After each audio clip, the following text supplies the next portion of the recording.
Bapak Ibu bisa dengar itu adunan namanya Wahabi, aliran itu karena memahami Quran tak betul. Ada yang namanya Syiah karena tak betul memahami Quran.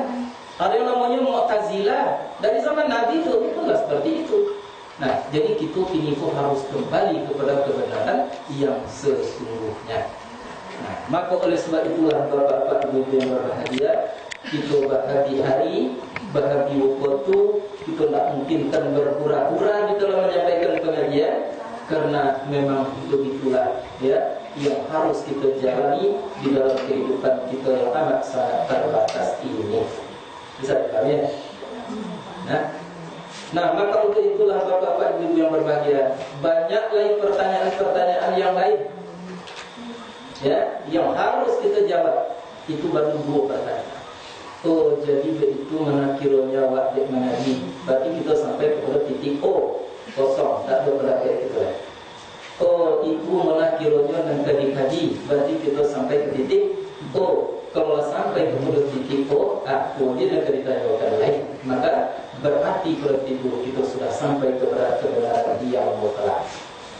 Nah, Bapak-bapak Ibu yang berbahagia, sesuai dengan janji yang tadi, kita akan pelajari ayat yang dibaca oleh adik kita tadi, yaitu surah Al-Baqarah ayat 284 atau akhir-akhir dari surah Al-Baqarah. Nah, kita lihat dulu arti lafziah. Bapak Ibu boleh lihat di layar.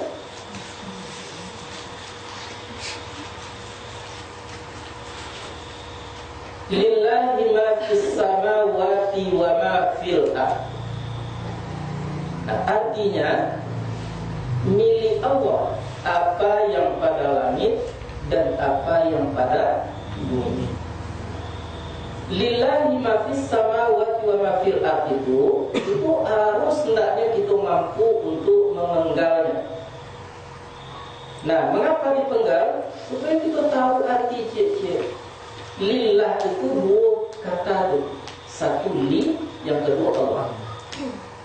Li itu artinya milik atau bagi, Allah jadi Allah. Ma satu kata, fi satu kata. Ma artinya apapun.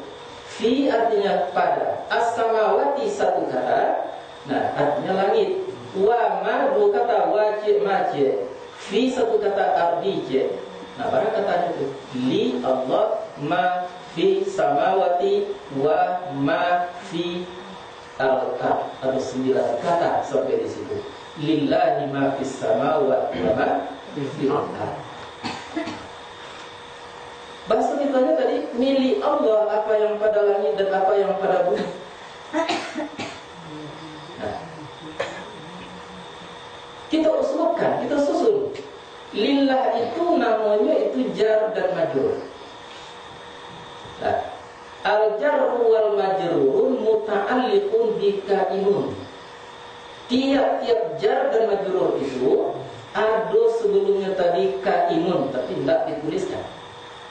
Kainun itu ada. Telah ada, telah benar-benar ada.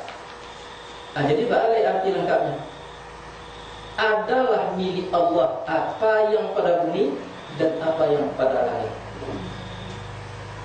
Maka ayat itu, potongan ayat itu menunjukkan kepada rububiyahnya Allah Subhanahu wa taala. Apa itu yang dikatakan rububiyah Allah? Allah yang punya langit dan bumi, Allah yang menciptakan, Allah yang menentukan, Allah yang menetapkan, Allah yang mengatur, dan Allah yang memelihara. Itulah yang terkandung dalam lillahi ma fis samawati wa ma fil ardh. Dan rasa itu sudah dilimpahkan, sudah diberikan oleh Allah Subhanahu wa taala kepada seluruh makhluk yang berakal.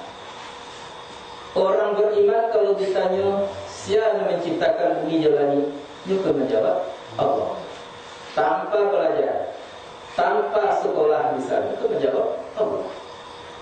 Kalau ditanyakan ke orang kafir, siapa yang menciptakan langit dan bumi, dia menjawab Allah. Banyak dalam Quran itu pertanyaan seperti itu kepada iblis, kepada orang kafir.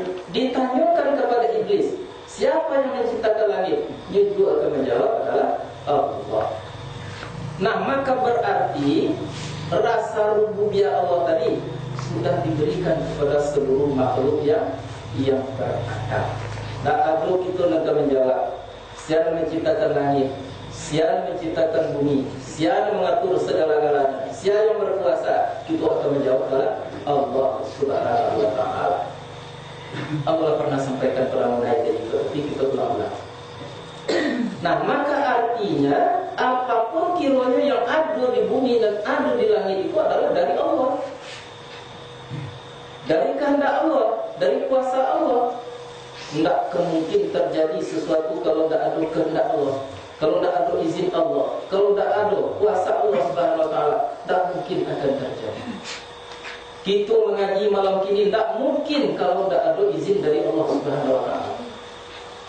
Ketua Majelis Taklim tadi kira-kira dari 5:30 lah menanti kami itu lalu kedua-dua yang baru istrinya. Tahu-tahu kami lalu tiba telepon dari rumah sakit, kakaknya masuk rumah sakit. Akhirnya tak jadi. Mengapa? Karena Allah berbuat seperti itu. Jadi bapak-bapak, ibu-ibu yang berbahagia, walaupun sudah diberikan rasa rububiyah itu kepada kita, tapi kita harus mantapkan kembali, harus diulang-ulang kembali. Tengoklah, lihatlah segala sesuatu yang ada, segala sesuatu yang terjadi itu adalah dari Allah Subhanahu wa taala. Bisa kita tuh memahaminya? Tak ada letak dari Allah. Ambo mengaji kini dari Allah pun tak mungkin murid ambo kan mengecek kalau tak ada kodrat. Tak mungkin kodrat kalau murid ambo tu berbicara kalau tak ada kehendak. Tak mungkin kehendak untuk berbicara kalau tak ada ilmu. Tak mungkin ada ilmu kalau tak hidup. Tak mungkin hidup kalau tak ada yang maha hidup. Jadi pada lahirnya mengaji kini ambo, suara ambo, tetapi pada hakikatnya itu adalah dari Allah Subhanahu wa taala. Wajib bapak-bapak dan kita untuk memahami seperti itu. Tak seperti ayat dalam surat Al-Anfal itu, nah, kamu tidak membunuh, tetapi Allah lah yang membunuh. Masuk orang dulu mati musuh, tak kamu yang bunuh dari Allah, tapi Allah yang membunuh. Bahkan terang-terang Tuhan mengatakan, ma ramaita iz ramaita walakin Allah rama. Ingat seketika kamu melempar, bukan kamu yang melempar, tapi Allah yang melempar. Sewaktu kamu berbicara, bukan kamu yang berbicara, tapi Allah yang berbicara terakhir. Sewaktu kamu duduk, bukan kamu yang duduk, tetapi pada hakikatnya adalah dari Allah kamu baru bisa duduk, kalau dari Allah tidak bisa. Kalau mantap itu bapak-bapak ibu yang berbahagia, inilah yang disebut dengan tauhid rububiyah. Tunda tauhid rububiyah. Oh yolah mantap rububiyah. Perlu boleh kami belajar lain, lalu kami berhenti belajar. Itu baru sebahagian. Ada cik lain yang paling penting. Apa? Kalau tadi minallah, kini ilallah, kepada Allah lah. Kalau tadi dari Allah. Artinya, apapun yang terjadi di dalam kehidupan kita, perbuatan kita, aktivitas kita, apakah yang diwajibkan atau tidak, maka kita perlu untuk mengembalikannya kepada Allah Subhanahu wa taala. Itu makanya inna sholati wa nusuki wa mahyaya tadi dan seterusnya memang kepada Allah itu diberikan, diserahkan kembali keseluruhannya. Nah, kalau itu berniat, ya misalnya aku salat subuh 2 rakaat lillahi ta'ala, untuk Allah, dikembalikan kepada Allah Subhanahu wa taala. Mudah saja untuk mengukurnya. Kalau tauhid rububiyah itu tadi sudah mantap, tauhid uluhiyah kita cari perasaan rasa yang ada di dalam diri kita. Itulah dia rasa takut. Ya, ada pakai rasa takut di situ. Enggak ada, dia biasa. Apakah takut itu memang sudah tertuju kepada Allah Subhanahu wa taala, sedangkan kepada yang lainnya nomor sekian? Kalau begitu berarti rasa takut sudah tertuju kepada Allah. Kita ada rasa harap. Ya, dan ada seorang pun yang tidak mempunyai rasa harap. Pertanyaannya, apakah rasa harap itu tadi sudah kepada Allah atau lebih kepada yang lain kita harus tahu. Nah, kalau andai kata seluruhnya itu sudah kepada Allah Subhanahu wa taala, maka itulah yang disebut dengan tauhid uluhiyah. Jadi ada dua tauhid, tauhid rububiyah dan kemudian tauhid uluhiyah. Nah, maka kedua tauhid tadi itu tertuju kepada Allah Subhanahu wa taala. Banyak dikecilkan tertuju kepada Allah, dari Allah tadi kepada Allah tadi. Jadi berarti Allah itulah pusat tadi himpunan ikan, kalau istilah beliau lain. Itu yang perlu kita ketahui. Nah, jadi bapak-bapak, ibu-ibu yang berbahagia, Allah itu nanti akan dapat kita lihat. Allah itu punya zat, Allah itu punya sifat, Allah itu punya asma, Allah itu punya af'al. Zat Allah, kata Nabi, tafakkaru fi sifatillah wala tafakkaru fi zatillah. Berpikirlah kamu, mengajilah kamu tentang sifat-sifat Allah. Jangan kamu kaji, jangan kamu belajar tentang zat Allah Subhanahu wa taala.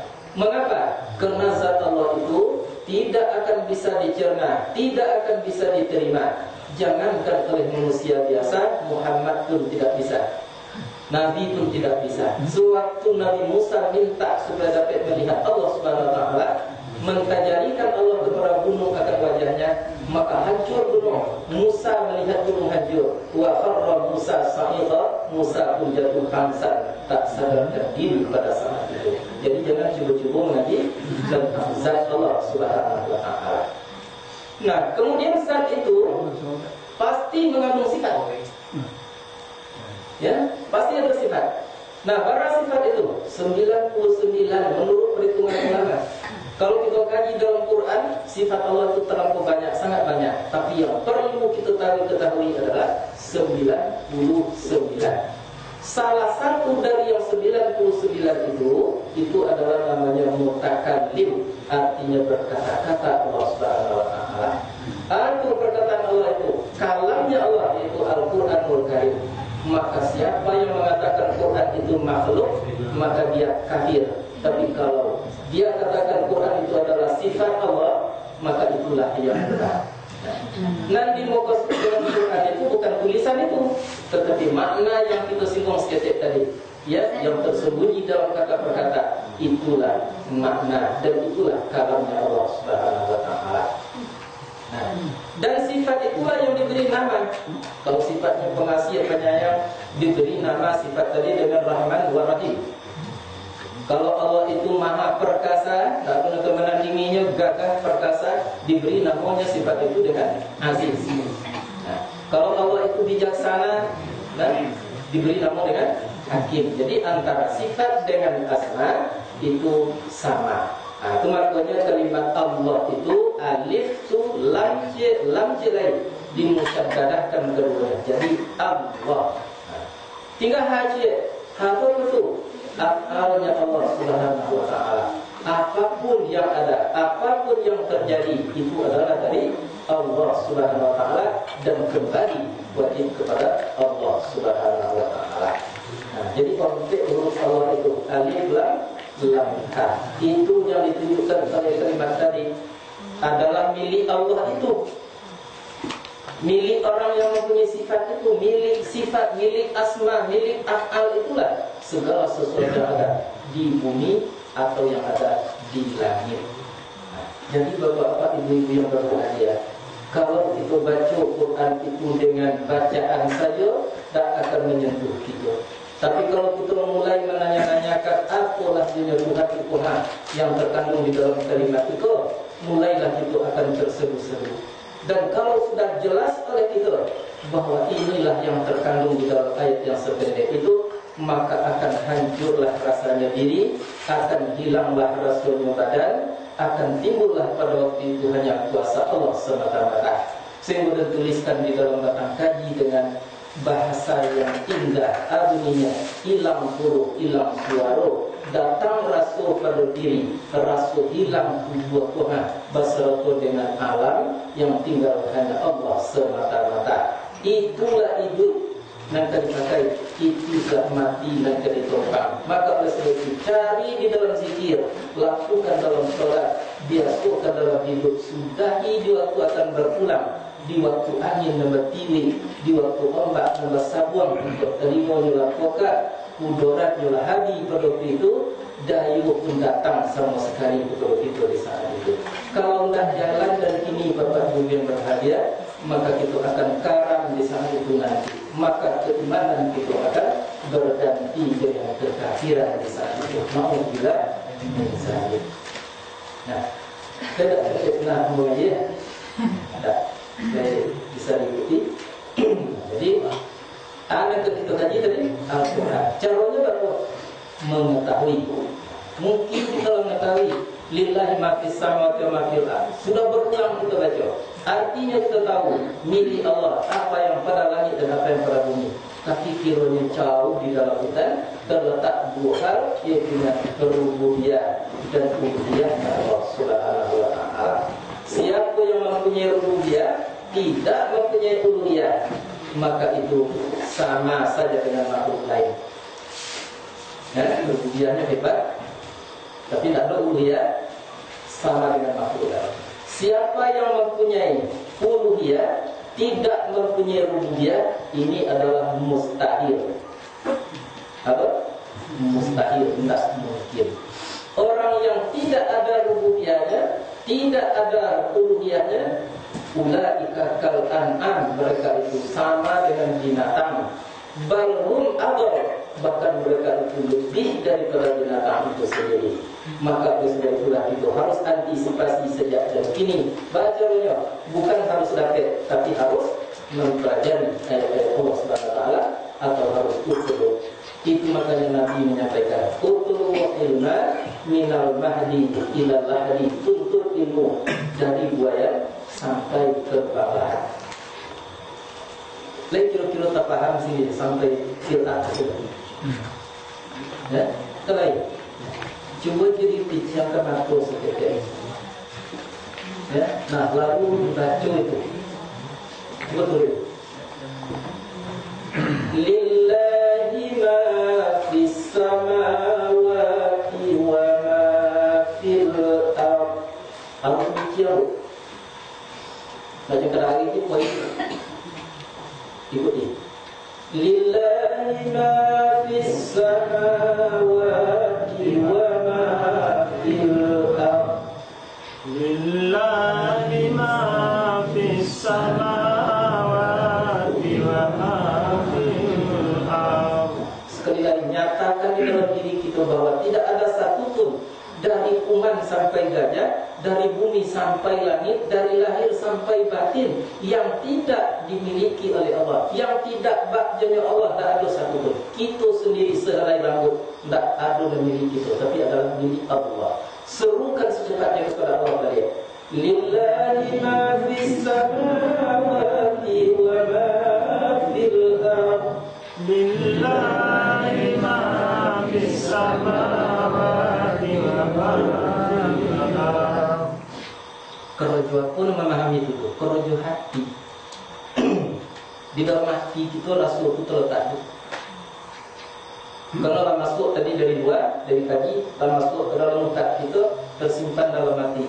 Oh, milik Allah satunya. Sehelai rambut pun tak ada milik Allah. Buktinya apa? Kalau kita lah memiliki rambut, kita tak kena mau putih, tak kena mau gugur, tapi ternyata ada orang memiliki punya Allah Subhanahu wa ta'ala. Wa in tubdu ma fi anfusikum. Kalau kamu nyatakan di dalam perbuatan, dalam perkataanmu apa yang ada dalam dirimu itu, apa tadi? Rasul rububiyah dan rasul uluhiyah. Dinyatakan atau tidak? Al-tufuhu, atau kamu sembunyikan habis-habisan. Jangan main-main. Yuhasibukum bihillah. Allah tetap memperhitungkan kamu tentang itu. Nah, sianu dinyatakannya di dalam tidak ada. Allah tahu. Sianu ada di dalam hatinya rasa rububiyah dan uluhiyah, tapi tidak keluar. Aduh, diketahui Allah Subhanahu wa taala, diperhitungkan oleh Allah. Sianu ada rasa rububiyah uluhiyah di dalam dirinya, kemudian yang ucapkan dengan lidahnya, lakukan dalam perbuatan, Allah memperhitungkan seluruhnya. Nah, maka inilah yang harus dimantapkan agar hilang sumbatan kepada kebenaran Allah Subhanahu wa taala. Kamu pernah mencontohkan cincin uang? Ya. Kalau diminta ke ibu-ibu, bapak-bapak kini mencari cincin uang saja jari-jarinya, kemudian diciumkan atau ada cincin di dalamnya. Aduh, nampak di cincin tadi. Ya. Nah, kemudian kita beramal. Semakin tinggi peduli kita kepada cincin, maka amalan kita akan dihambat oleh cincin itu. Allahu Akbar. Berarti cincin yang maha besar. Kalau itu menghambat kita dengan Allah Subhanahu wa taala. Nah, tugas kita nanti betulkan rububiyah dan uluhiyah, maka amalkan. Maka cincin itu akan berguguran dari dalam hati. Harta akan gugur dalam hati. Pangkat jabatan akan gugur dari hati. Maka sewaktu bergugurannya keseluruhannya itu dalam hati, baru apa yang kita ucapkan langsung dengan Allah. Itulah yang dikatakan bermunajat dengan Tuhan. Nah, cincin tadi masalahnya. Nah, nanti kita kalau bertanya nanti dia boleh cincin atau tidak, kita selesaikan nanti. Nah, jadi bapak-bapak dan ibu-ibu yang berbahagia, Al-Quran itu menimbulkan khilafiyah. Selagi ada payung Al-Quran dan Sunnahnya, khilafiyah tadi benar sama sekali. Dan Quran itu menimbulkan penyimpangan, maka penyimpangan itu tidak dibenarkan oleh Islam. Nah, contohkan je, pernah dulu penduduk Madinah itu mengkhianati Rasul, satu suku mengkhianati Nabi. Perjanjian dikhianati. Nah, lalu setelah selesainya sholat zuhur, Nabi memerintahkan kepada sahabatnya, perangi suku itu. Nah, di situ kalian ke sholat asar. Itu perintah tadi bunyi. Tadinya perangi suku nanti anak tadi. Di situ kalian di kampung itu kalian nanti sembahyang asar. Berangkat ke tiba di tengah jalan waktu asar masuk. Kalau kan di situ di kampung itu sembahyang, waktu dia. Maka sahabat pada waktu itu berselisih. Adun mengecekkan kita harus sholat di situ. Adun mengecekkan Rasul kan juga kita sholat di situ. Pecahlah menjadi dua. Akhirnya memang ada yang sholat di jalan, ada yang sholat di situ. Nah, persoalan itu ditanyakan kepada Rasulullah. Jawab Rasul apa? Benar kedua-duanya. Mengapa? Aku menyuruh tadi sholat itu di kampung itu. Tapi ada ini yang berinisiatif. Kalau di situ sembahyang betul talambek ukatulai. Di akhir ukatul sembahyangnya dulu. Benar. Orang yang sembahyang di situ walaupun di akhir ukatul, maka juga benar. Itu yang dimaksud dengan khilafiyah. Nah, maka khilafiyah itu akan lahir dikarenakan Quran. Maka kedua-duanya adalah menjadi benar. Satu hadis misalnya, apabila kamu takbiratul ihram, maka lipatlah tanganmu di atas dada, ya di atas pusat. Ya, ada orang yang memahami dia tepusek mengikuti puseknya. Ada orang yang memahami dia tepusek tadi yang genjek kata sekejap. Ada orang yang memahami dia tepusek tadi dia tekona anak yang dia guna dia tepusek di bawah pusek. Nah, khilafiyah, main betul. Satunya itu mengapa?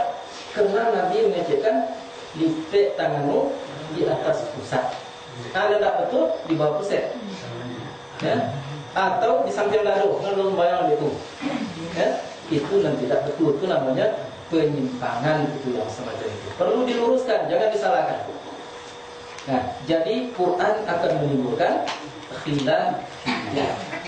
Nah, dan kemudian Nabi SAW sudah sholat berjamaah, Nabi tadi berpaling menghadap ke berjamaah. Ditanyakan kepada Nabi, mengapa engkau berpaling ya Rasul? Aku mengisyaratkan kepada jamaah, kalau ada yang perlu pai copek, pai leleh. Jangan tersabiah leleh. Ya. Jangan berdua leleh. Baiklah kalau mendadak, kalau perlu pai. Pada suatu saat Nabi tadi itu menggendengnya kepada jamaah sudah salat, sudah salam. Tanyakan kepada Nabi, mengapa engkau menggendeng ya Rasul? Ya mungkin sebagian jamaah ada yang perlu capek, ada yang perlu lambat. Jadi artinya kalau sudah sholat, iyo mendadak, iyo sangat dibutuhkan, sangat krusial kepentingan kita. Tak usahlah kita bertasawuf, tak usah berdua, wajib sajalah. Tapi kadang-kadang karena itu ringan terasa di dalam beragama, selalu dicari ringan, ikut dan diamalkan. Sudah sembahyang, tak berdua lagi, praktek saja. Padahal tidak ada nabi tuju, tidak ada kepentingannya yang lain, yang tinggalkan doa. Maka orang itu kecil Nabi adalah orang-orang yang ajib kepada Tuhan yang Allah Subhanahu Wa Taala. Karena doa muhur ibadah, doa itu adalah otaknya ibadah. Itu salah satu contoh. Nah, dan kemudian ada orang yang mengatakan, Nabi mengatakan, ya, ud'u, menyerulah kamu, pakai wawu, jangan. Ud'u berarti berdoa bersama-sama. Nah, artinya Nabi mengatakan berdoa itu harus sendiri-sendiri. Apa dia? Tanya terus sumbernya ilmunya. Mengapa Nabi tadi menyuruh kita berdoa bersama-sama? Karena itu mutakalimah al-ghair. Kita bersama-sama pilih ke berdua misalnya. Siapa yang tahu pilih dua siang dan muka boleh Tuhan? Tidak ada jaminan itu doa buaya ke muka boleh. Tidak ada celaan doa orang yang tidak dikabul, tidak ada. Jadi maka oleh sebab itu perlu berdoa bersama-sama. Tapi pada suatu saat Nabi belum berdoalah sendiri-sendirian sesuai dengan kebutuhan kamu. Artinya lihat kebutuhan kita. Ya, misalnya kita anak kita lah 21. Ya, imam tadi anaknya tak ada. Lalu dia berdoa kata, Allahumma fir bunayya ya Allah ya Tuhan, perbanyaklah anak dia ya Allah, karena dia tak beranak. Dan kita di belakang dah 21. Kalau sama-sama aja deh. Kan tak mungkin sama-sama boleh. Nah, maka kalau dapat, tidak syukur dan puji ya Allah. Dalam banyak anak dan banyak pendapatan juga. Jadi bapak-bapak ibu-ibu yang berbahagia, di dalam Islam, di dalam Quran itu menimbulkan khilafiyah dan kemudian menimbulkan penyimpangan. Penyimpangan pula yang harus diawasi. Kalau perselisihan itu tidak mengapa, karena sama-sama berpayung kita lepo. Nah, yang paling ini kok ditonjolkan di dalam pengajian-pengajian, kalau ada orang mati, tidak boleh menjamu karena mayat, kan itu? Nah, apakah itu salah atau tidak? Penyimpangan itu. Mengapa? Tidak ada Nabi melarang, ya, melakukan jamuan di rumah orang mati. Tidak ada Nabi pernah melarang. Dan dilarang oleh Nabi apa? Jamuan lil mati. Li tadi ukur apa tadi? Untuk mayat. Lewat mati, dia jadi boleh pakai, boleh pakai. Campur jauh sorry, undur ke kubur. Itu yang haram. Tapi kalau makan di rumah orang mati tak ada larangan bapak. Jadi penyimpangan itu sering terjadi dalam kehidupan kita di permukaan. Hampir-hampir para ulama berfatwa masa kini. Kejadiannya cincin itu adalah syirik. Bercincin itu syirik. Pertama dulu kita harus tahu, yang syirik itu di mana tak ada? Dalam perasaan. Kalau kita menganggap cincin kolah yang bermanfaat, baru rububiyah Allah tertandingi, uluhiyah tertandingi, syirik namanya. Tapi kalau kita pakai kalau dek rancak, maka itu tidak syirik. Mengapa? Innallaha jamilun wa yuhibbul jamil. Allah itu kasih kepada yang indah dan kemudian Allah itu indah dan kasih kepada yang indah. Boleh, tetapi pandai ilmu yang harus tahu. Jadi mungkin besok ditanya ya, siapa ada cincin kita? Misra. Tanya Misra. Baru ada cincin orang dulu. Woi betua ya Tuhan. Sajak cincin dia mual sakidan neraka. Nah, ditanya besok, siapa ada sama yang dari cincin? Siapa cincin? Tanya ke Sira. Tapi ada cincin orang nak dulu Tuhan. Engkau yang berkuasa, tapi cincin itu hanya untuk permainan. Permata, permainan mata. Nah, Itu makanya nabi-nabi Allah itu bercincin. Sulaiman bercincin, Daud bercincin, Muhammad SAW pun bercincin, tapi dengan ilmunya. Itu yang tadi, dengan ilmu itu mengamalkan sesuatu itu. Ingin bapak-bapak ibu mencari cincin Nabi? Tentang Nabi Adam di Aswad dan Ka'bah, Nabi Muhammad SAW. Inilah rumah peninggalan Nabi, kisah Muhammad SAW. Nah, subhanallah, tanda-tanda kiamat. Nah, saat ini dalam Quran dari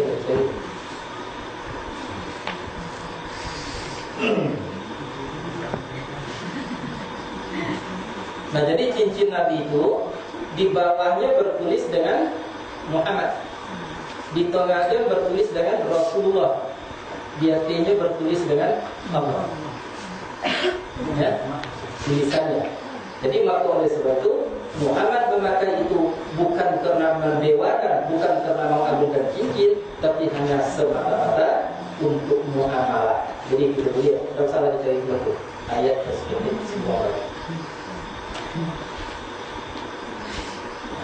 Kau masuk dan di London dulu jadi ya. Jadi kedak batu aja ya Bapak Guru. Kalau pengalaman jadi ya.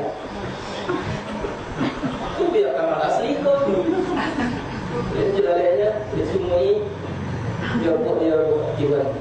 Jawab Presiden Amerika. Nah, kembali kita kepada persoalan pokok. Jadi memang ilmu sangat kita butuhkan. Jangan hidup tanpa ilmu. Nah, kalau andai kata proses itu sudah dijalani, iyalah kita tuntut ilmu pengetahuan dengan sesungguh hati. Ia tak salah kita menuntut lain. Maka pada waktu itulah kita akan tahu nanti betapa ya apa yang paling tinggi kedudukannya di permukaan bumi. Maaf ya. Pertama sekali manusia sesayang apapun kepada kita tetap akan dikalahkan oleh sayang ibu bapa. Benar tak? Hah?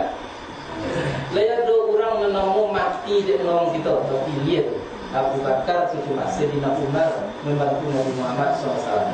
Tapi pada umumnya sayang orang kepada kita akan dikalahkan oleh sayang ibu bapa kita sendiri. Nah, paham? Sudah bisa pokoknya bunyi. Kemudian kasih sayang ibu bapak itu dikalahkan oleh kasih sayang Rasulullah SAW kepada kita. Kasih sayang Rasulullah SAW itu mengalir melalui namanya itu adalah syekhul, melalui guru-guru, melalui para ulama, melalui itu dikalahkan dengan kasih sayang apa adik itu dia di Rasul tadi yang mengalir melalui guru-guru. Itu makanya Nabi mengatakan itu salah diselewengkan kadang-kadang untuk mengajar. Siapa yang durhaka kepada guru maka 3 hal akibatnya akan terjadi. Yang pertama akan dicabut pemahaman ilmu pengetahuannya. Yang kedua akan disusahkan hidupnya. Yang ketiga akan dicabut imannya nanti di waktu mati. Siapa menurut itu? Orang yang durhaka kepada guru. Persoalannya guru tu bapak guru yang dapat.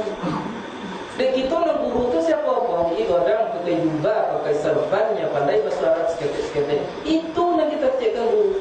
Yang dikatakan guru itu adalah ahlu zikri. Arti ahlu zikri tadi orang yang mengerti tentang Al-Quranul Karim. Itulah guru pada hakikatnya. Nah, tidak boleh kita durhakai. Maka siapa mendurhakai atau sampai kepada mencaci atau sampai kepada keinginan untuk binasakan, tunggu, maka mereka tadi seolah-olah sedang perang dengan Tuhan Allah Subhanahu wa Ta'ala. Karena pada hakikatnya melawan Allah Subhanahu wa Ta'ala. Jadi sangkut untuk ambu ahli benar Quran, ambu bukan bertindak sebagai guru ini ke, tapi ambu hanya sebagai murid sedang belajar bersama-sama dengan kita. Jangan salah arti. Nah, maka oleh sebab itu, nah Allah mengatakan, fas'alu ahla zikri in kuntum la ta'lamun. bertanyalah kepada ahli zikir kalau kamu tidak tahu. Ahli zikir itu dia itu berjualan Allah pakai panjangan, pakai tasbih je Allah 10.000 kali 1000 malam. Sudah tu bertanya wak keinyo, akhir-akhirnya betul pertanyaan tadi tidak dijawab. Dibuatkannya kita kaji tadi. Tak boleh bertanya ke guru. Karena itu kalau tak terjawab di guru atau malu guru. Akhirnya namanya durhaka kepada guru. Kalau durhaka kepada guru tadi, durhaka kepada Rasul. Kalau durhaka kepada Rasul, durhaka kepada Allah Subhanahu Wa Taala. Padahal sebenarnya dia ingin itu tak obey jawabannya.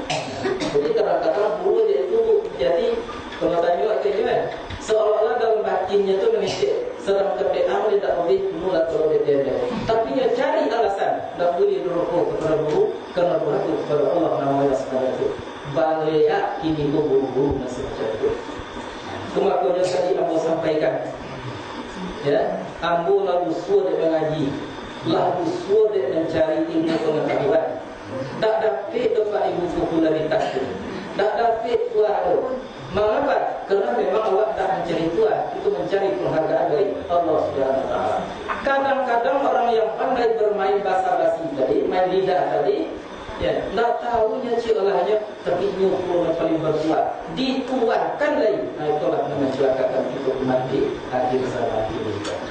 Jadi Bapak Ibu yang berbahagia, yang patut kita sedihkan kini apa? Iaitunya kita sudah kehilangan guru-guru yang seharusnya kita jadikan guru, sehingga kita kini telah susah mencari guru hidup. Buya Hamka lah mati, ya Syarif Akhir Sultan Mansur lah mati. Saya itu guru-guru banyak itu di Jawa tadi. Tinggal kini lagi guru popularitas yang tinggi, berkuat tak tanggung-tanggung, pengikutnya tak tanggung-tanggung, tapi lam milik pun tak tahu sama sekali. So aku dibacakan lillahi ma fis samawati wal ardi. Tanya apa itu? Tadi jawabannya tak boleh rokok kepada guru. Nah, itu jadinya tadi jawaban. Nah, ketahuilah kasih sayang Rasul dan guru tadi itu dikalahkan oleh kasih sayang Allah. Bapa sebab itu, karena itulah diberi oleh Allah dan Tuhan dia Pak. Kita daripada yang itu. Tak pandai. Daripada yang bagi mato, tak pandai. Nabi daripada yang bagi kita terima, tak pandai. Allah lah yang memberi itu. Maka oleh sebab itu sebabnya Allah itu disebut dengan Ar-Rahmanir Rahim, pengasih lagi penyayang, kasih melebihi yang lain, sayang di atas yang lain. Itulah Allah Tuhan kita. Nah, makin kita kenal Allah Subhanahu Wa Taala, semakin kita buktikan kasih sayang Allah tadi, maka akan timbullah sesuatu di dalam diri kita yang disebut tadi dengan kasih kepada Allah, mahabbatullah, kasih kepada Allah Subhanahu Wa Taala. Aku orang yang kasih kepada Allah itu taatnya kepada Allah dan Rasul. Itu orang kasih kepada Allah. Kamu tanya cik, anak kerja taat? Patuh setengah 5. Aku nak menjawab, kamu Nabi suruh hentikan dan dilarang 2,5 nilai. Taat itu bahasa Arab itu artinya menyenangi. Kalau kita kasih tadi, ya, sakit awak dengan dikasih itu senang juga akhirnya. Boleh kita menjadi Bapak Ibu berbahagia sebenarnya akan hidup beromantis seketika. Ibu tahu dengan cewek di sini. Tak kali kerempit untuk dulu di sini. Tiok kali tiap tadinya sayang kata bantu.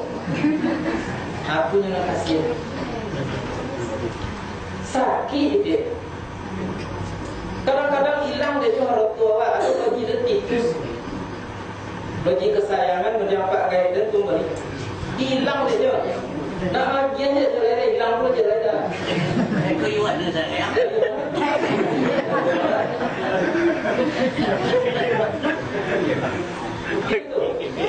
yang nak kasih, itunya nak taat. Jadi taat tak mungkin dapat kecuali kerana kita kasih.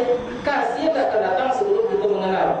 Jadi tugas kita kalau Allah tadi kasih sayang, buktikan kasih sayang Allah. Akan timbul lagi dalam hati kita rasa kasih itu kepada Allah Subhanahu Wa Taala. Kalau datang rasa kasih, ada dua kita itu untuk mengupdate ke Tuhan. sakit awak alhamdulillah, sehat itu alhamdulillah. Amul mencuba bapak budi berbahagia. Ya, ke ICU saja amul 2 kali. Ke dokter saja dalam 2 kali dokter mengecek penyakit amul ini. Termasuk di Mekah kan. Mekah mau sakit. Nah, buat kami jadi ni. Boleh rumah sakit. Ibu di rumah sakit jadi kembali juga dia tidak ambil. Dan dia tidak preso kenyak, preso ke kem. Akhir-akhirnya dapat dipus kedek. Sudah itu apa ceritanya? Tak ada doktornya di situ, ada doktor kini ke Turki. Dulu dia nanti dia doktor itu tadi. Nah, akhirnya indah obdi dia jangan sakit. Tak tentu bed yang kejadian. Ia tak ada bed je. Cik pel pun tak ada bed makan. Aku rasakan itu. Apa yang dirasakan? Kasih sayang Allah Subhanahu wa taala. Yuk kasih sayang Allah Subhanahu wa taala disakitkan Allah. Sejak mulai Rasul itu tiba bapak lebih berbahagia. Aku sakit dua terus sampai ke kampung. Sedesis pun, sedetik pun tidak pernah sakit kepala. Tidak pernah sakit-sakit tulang. Tidak pernah konek. Tak pun yang dirasakan. Cuma reaksi dan lotok suara hilang. Jadi maka oleh sebab itulah kita harus memperbanyak berbuat dan kemudian senangi Allah Subhanahu wa taala, maka kita pun kalau disakitkan, tapi sakit itu namanya menjadi rahmat ketika penyakit yang kita lakukan. Atau bahasa itu menjadi rahmatnya untuk kayu, jadi rahmat. Tapi kalau tak senang kita kepada Allah, maka kayu akan menjadi laknat dan kemudian sehat akan menjadi laknat. Jangankan miskin, jangankan sakit, seluruhnya menjadi laknat. Itu yang kita minta sebenarnya dalam sembahyang itu wajib itu 7 kali sehari semalam. Apa bunyinya? Ihdinas siratal mustaqim. Tunjuki kami jalan yang betul. Lalu jalan apa? Allazina an'amta alaihim. Jalan orang-orang yang telah engkau beri nikmat atas mereka. Nikmat apa itu?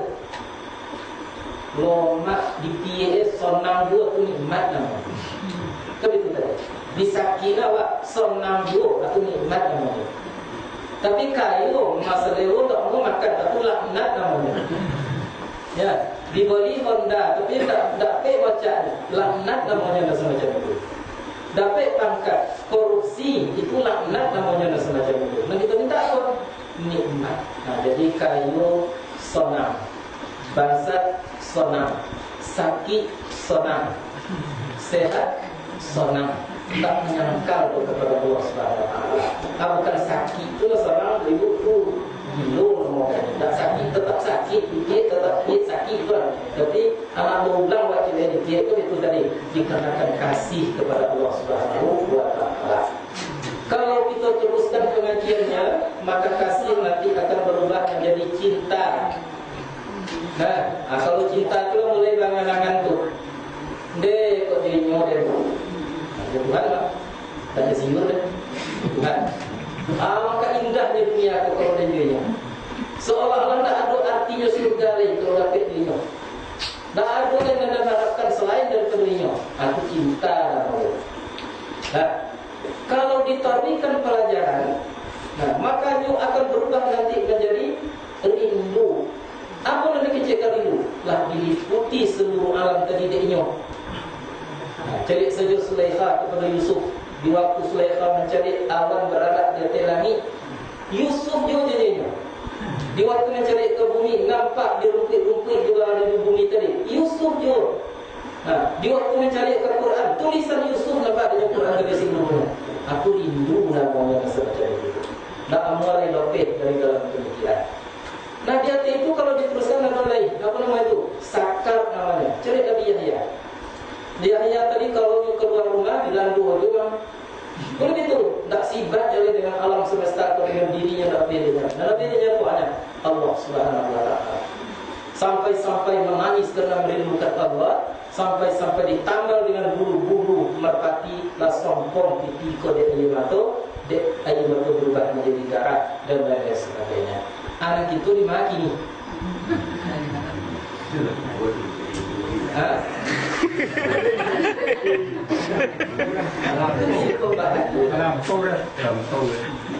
lupa kami tadi, kalau mencapai yang tingkat kasih itu, harus jauh-jauh nak menjawab bisa apa? Belajar kini. Ya.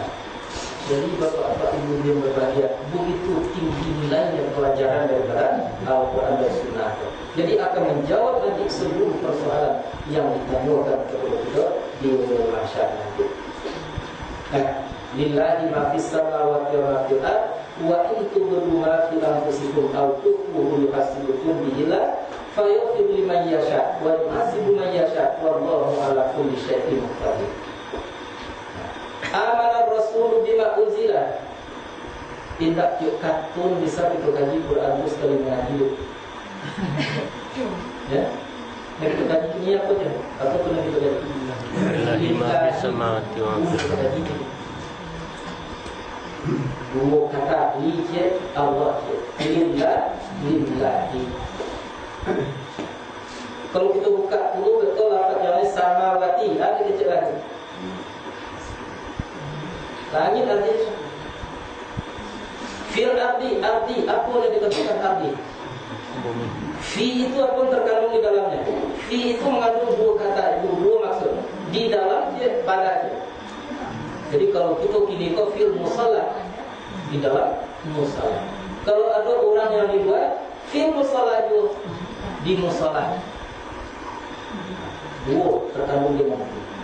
As-samawati itu tiga yang terkandung dia. Pertama sekali mafzul atau artinya itu zahiriyah. Ya zahirnya lagi lalu dia tiga. Aku lalu dia tiga. Dan kalau kita telusuri lebih jauh, rupanya tak ada yang dia tiap. Kita kini kan menunjuk kata. Mana dia tiga kini lagi menunjuk kata. Kalau ke Amerika kita handphone kini jebus kan? Tahu macam tadi? Mana lagi?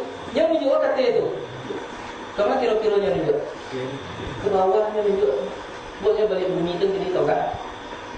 Jadi sungguhnya langit zahir bohong. Jadi kalau kita mengecekkan langit tadi di atas, kita sudah didustai oleh yang zahir. Tak ada satu pun yang zahir ke yang tidak butuh. Saya percaya. Oh, mudah-mudah gagah-gagah ini ke sebenarnya tidak berubah menjadi peot. Apa itu sudah dibutuh ya? Kita percaya. Kalau tak percaya, tunggu saja nanti. Sekian tahun lagi, kalau mana kaji gini, oh iya pasalnya berat peot. Kalau obok kini ditanyakan hitam, butuh itu. Obok berangsur menjadi putih. Kalau kita tanya ke mata kita kini, sekarang apa bintang? Sekarang serpihan manik. Sebetulnya lebih besar dari bumi yang kita tempati. Kalau kita mengatakan mana yang langit, kita menunjuk kata, rupanya tak. Orang sebalik kita menunjuknya ke bawah ke langit. Artinya segala yang zahir itu tidak bisa kita jadikan patokan yang kita jadikan sebagai kebenaran. Ikun berkembang masuk ini pada dunia. Diajun orang-orang Yahudi, sehingganya Indonesia jadi sasaran. Mengapa? Karena umat Islam di Indonesia itu terbanyak. Sehingga dia jangan umat Islam itu berpikir seperti yang tadi. Kalau dia tunjuk kata, tak boleh lagi jadi itu. Kita lagi bohong. Ini tahu tu, maksud kita lagi bohong ini. Jadi artinya menjadilah manusia sangat percaya kepada yang zahir. Contoh, kalau dua kami datang ke dokter, lalu dia dua, dan dia pakai biasa, dan seorang pakai serban, pakai ikal, kemudian pakai jubah, pakai kodam. Maka kira-kira nama bapak ibu segala.